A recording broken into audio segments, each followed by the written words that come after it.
রাজনীতির এক হেভিওয়েট নেতা তথা প্রাক্তন মন্ত্রী ও প্রাক্তন ডেপুটি স্পিকার আশীষ বন্দ্যোপাধ্যায়ের ঝুলন্ত দেহ উদ্ধার করা হয়েছে। কিন্তু এই মৃত্যুর পেছনে আসল কারণ কি? ঘটনাস্থল থেকে উদ্ধার হওয়া শেষ চিঠিতে তিনি কি ঠিক লিখে গিয়েছেন, যা নিয়ে এখন রাজ্য জুড়ে তোলপাড় শুরু হয়ে গিয়েছে। রবিবার সকালে রামপুরহাটের হট্টতলা পাড়ায় নিজের বাড়ির কাছেই অবস্থিত দলীয় কার্যালয় থেকে আশীষ বন্দ্যোপাধ্যায়ের দেহ উদ্ধার করেছে পুলিশ। রামপুরহাটের পাঁচবারের এই প্রাক্তন বিধায়ক দীর্ঘদিন ধরে দলের বহু গুরুত্বপূর্ণ পদ সামলেছেন এবং কৃষি দপ্তরের পূর্ণাঙ্গ মন্ত্রীর দায়িত্ব সামলেছেন।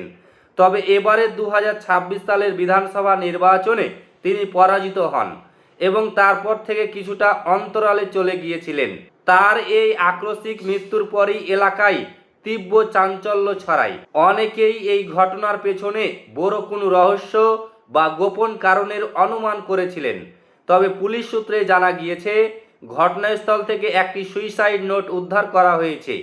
সেই চিঠিতে তিনি অত্যন্ত আক্ষেপের সঙ্গে লিখেছেন, রাজনীতিতে আসাটা ভুল ছিল। কোনো রাজনৈতিক বা মানসিক চাপ কি তার এই চরম সিদ্ধান্তের পেছনে ছিল, তা নিয়ে একটা বড় প্রশ্ন উঠছে। ইতিমধ্যে পুলিশ পুরো বিষয়টি তদন্ত করে দেখছে এবং দেহটি ময়না তদন্তের জন্য পাঠানো হয়েছে।